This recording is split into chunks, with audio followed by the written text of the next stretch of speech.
ধর্ষকের মৃত্যুর আগে ধর্ষিতাকে মৃত্যুবরণ করতে হয়। এটা হচ্ছে আমাদের সোনার বাংলাদেশ। একজন ধর্ষকের জীবনের মূল্যকে এত বেশি যে তাকে ফাঁসির মঞ্চে দাঁড় করা যাবে না।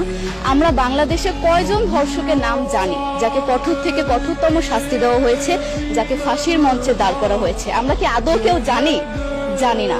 অথচ আমরা কতগুলো যারা ধর্ষিত হয়েছে তাদের নাম জানি। অনেক বড় এই লিস্ট, আসলে অনেক বড়, বলে শেষ করা যাবে না। কুমিল্লার তনু, মাগুরার আসিয়া, 2 দিন আগেও কিশোরগঞ্জে 8ম শ্রেণীর একটি ছাত্রীকে বাসা থেকে তুলে নিয়ে ধর্ষণ করা হচ্ছে। বাবার হাতে মেয়ে ধর্ষিত হচ্ছে, ভাইয়ের হাতে বোন ধর্ষিত হচ্ছে। আমরা আসলে নিরাপদটা কোথায়? আমার মনে হচ্ছে আমরা যেন আইয়ামে জাহিলিয়া যুগে চলে গিয়েছি। মাঝে মধ্যে মনে হয় এর থেকেও খারাপ সময় আছি আমরা, কারণ ওই যুগে মেয়েরা অ্যাটলিস্ট সম্মান নিয়ে মৃত্যুবরণ করতে পারত। জন্মের পরপর জ্যান্ত মাটিতে পুঁতে দেওয়া হতো, আর আমাদের ধর্ষণ করে নির্মমভাবে তারপর মৃত্যুবরণ করতে হচ্ছে।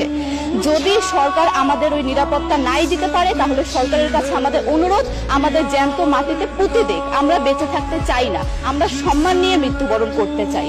আমরা এই দেশে থাকতে চাই না যে এই দেশে আমাদের কোনো নিরাপত্তা নেই, যে এই দেশে রাস্তা দিয়ে হাঁটলে আমাদের মধ্যে একটা আতঙ্ক কাজ করে, তখন কি না কি হয়ে যায়। আইন উপদেষ্টা বললেন যে ধর্ষকের নাকি ফাঁসি দেওয়া সম্ভব হবে না, তাহলে নাকি নিরীহ মানুষকেও মাঝে মধ্যে ফাঁসির ব্যবস্থা করা, মিথ্যা মামলায় ফাঁসি দিয়ে ফাঁসির ব্যবস্থা করা হতে পারে। আইন উপদেষ্টার কাছে আমার প্রশ্ন, আল্লাহ না করুক আজকে যদি আপনার কাছের কেউ, আপনার বোন অথবা আপনার স্ত্রী অথবা আপনার মেয়ের সাথে যদি এরকম কোনো কিছু হতো, আপনি কি আসলে এটা বলতে পারতেন যে না, ধর্ষককে ফাঁসি দেওয়া যাবে না? কোনোদিনও পারতেন না। আপনি সবার আগে তার ফাঁসির ব্যবস্থা করতেন, সম্ভব হলে নিজের হাতে মেরে ফেলতেন। তাহলে আমাদের বেলায় কেন এত বৈষম্য? আমরা কি দোষ করেছি? আমরা কি নারী না?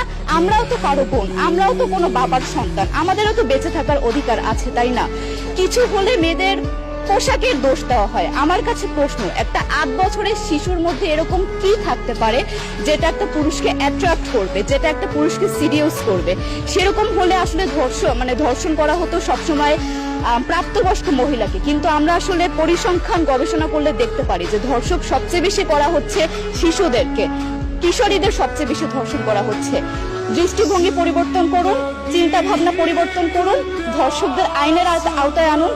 যদি আইন উপদেষ্টা অথবা প্রশাসন যদি ধর্ষকদের শাস্তির ব্যবস্থা না করতে পারে, আমাদের হাতে তুলে দেন, আমরা নিজেদের হাতে শাস্তি দিয়ে দিতে পারবো। এই সাহস আমাদের মধ্যে আছে। বেঁচে থাকার জন্য আমাদের যতটা কঠিন হতে হবে, আমরা কঠিন হওয়ার জন্য প্রস্তুত আছি। আমরা ফাঁসি চাই, ধর্ষকদের কঠোর থেকে কঠোরতম শাস্তি চাই।